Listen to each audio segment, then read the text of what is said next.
Dylan Harper, though. Dylan Harper's the truth.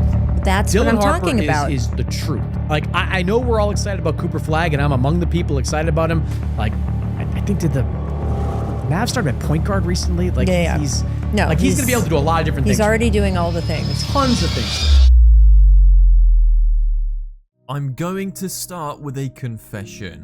When most rookies show up with hype, they do two things that drive me insane.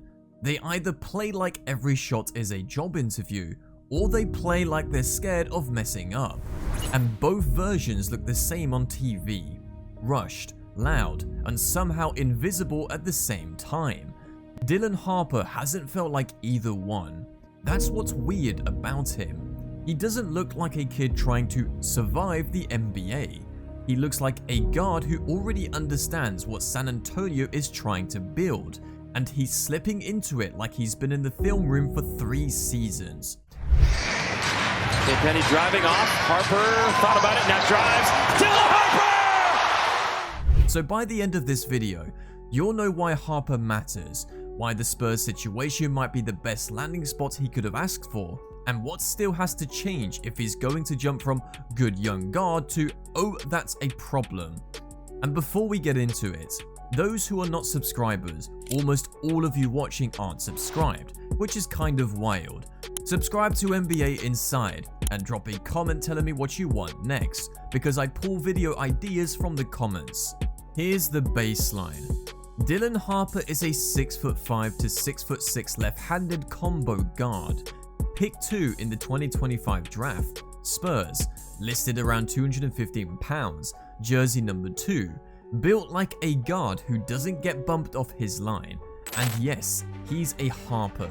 His dad is Ron Harper, 5 rings. His brother is Ron Harper Jr., who had to grind his way in. So Dylan walks into the league with a last name that gets you attention on day 1, and then gets you judged harder on day 2. Because the NBA loves a bloodline storyline until you have a bad week, and then people start acting like you're a Nepo baby in sneakers. Harper's rookie season has been a quiet rebuttal.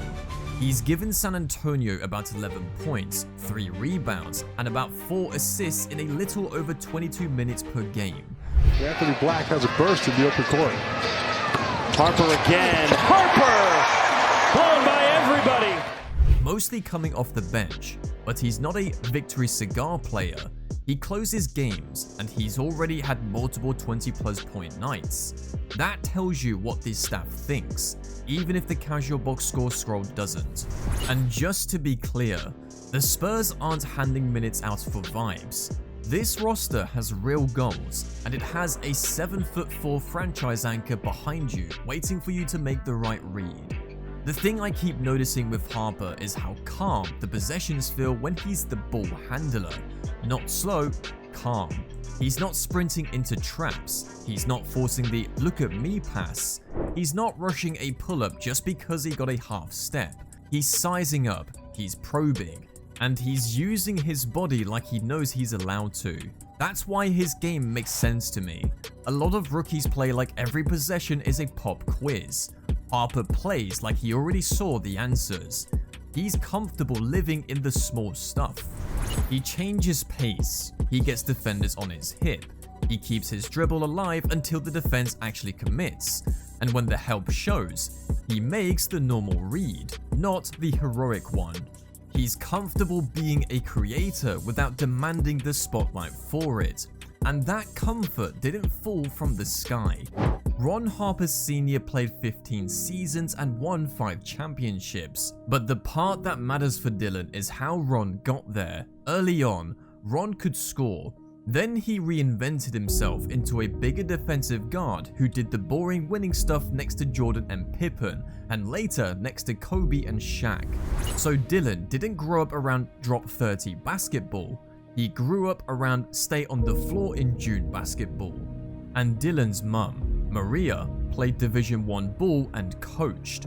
So imagine growing up where the normal conversation isn't who's better, it's why didn't you get to 2 feet before the pass, or why did you open your shoulders on the drive? That's why Dylan has always looked less like random talent and more like this kid was raised in the details. Then you get Don Bosco Prep in New Jersey. Real program, real pressure. He becomes a star and wins a state title. And what I love is that during the peak of the hype, he's still doing interviews talking about studying for midterms and trying to be on time for school. That doesn't feel like a PR line. That feels like someone who grew up around pros, so the hype doesn't hit him like it hits everyone else. Then Rutgers. One season, one and done, and he becomes the engine. About 19 points, about 5 rebounds, about 4 assists, 48% from the field. Big Ten nights are messy and physical. He's still carried, including a 37-point night against Alabama. So when San Antonio takes him at 2, it's not some mystery scout flex. They're buying the archetype, a big guard who can run pick and roll, handle contact, make reads, and defend up a position. And honestly, the Spurs are the kind of place where the archetype doesn't get wasted, because they don't need Harper to be the guy on day one. Most top picks get dropped into chaos and spend 2 years learning bad habits because they have to create everything. Harper gets drafted into a place that already has a plan. Big, switchable, multiple ball handlers, spacing around Wembanyama, and playmaking that doesn't die just because the first action gets blown up. So Harper's role makes sense right away.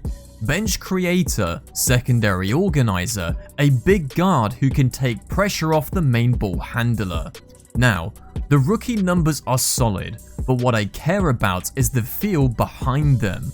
11 and 4 in 22 minutes is starter level creation scaled down into a bench role. And since February, the comfort has been obvious.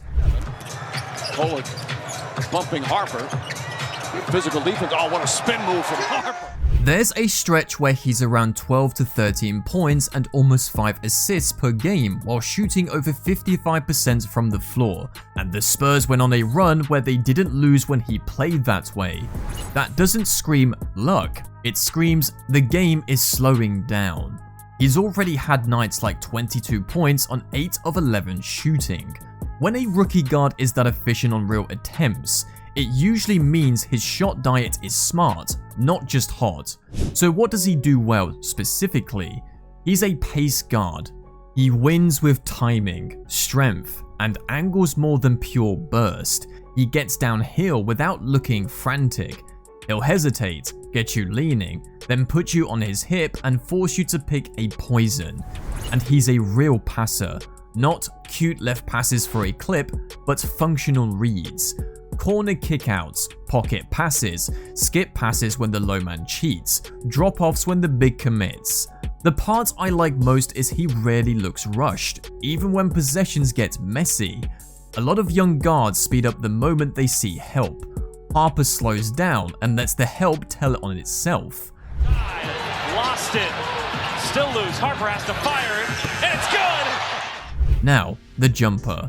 This is the part people are going to keep poking at, and they're not wrong to.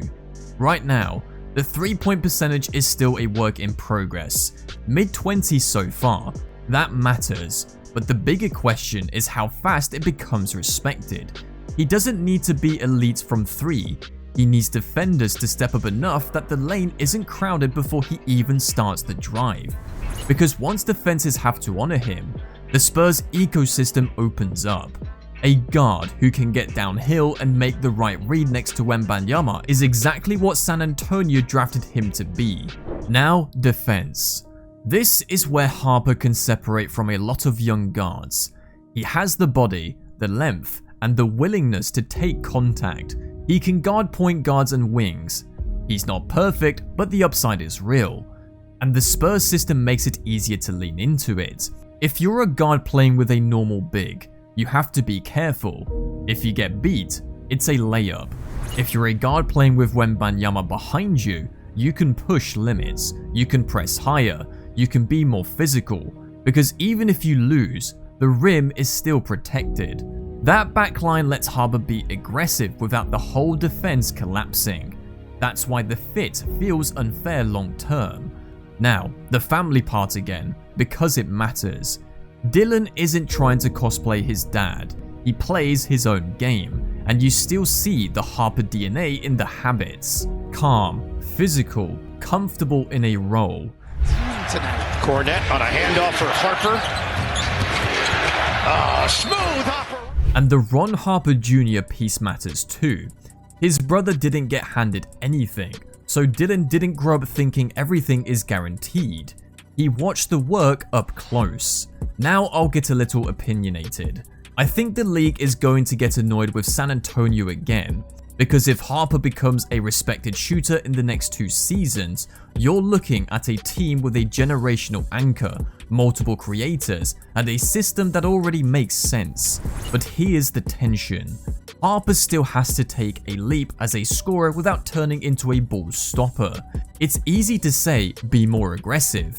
It's harder to do it while keeping the reads clean and the efficiency stable. It's also easy to say, fix the jumper. That takes time, and defenses don't wait for you to find confidence. So the question is this: can he become a reliable 3-level threat, even if he's not elite from 3, while staying the same smart, steady creator? If he does, he's an all-star type. If he doesn't, he's still a high-level player, but he'll live in that great starter, not quite star tier. And that's the line. When you look at Dylan Harper on the Spurs, do you see a future all-star guard next to Wembanyama, or do you see a really good connector who makes them better but never becomes the headline? Drop your answer in the comments and tell me who you want next. And yeah, subscribe to NBA Inside.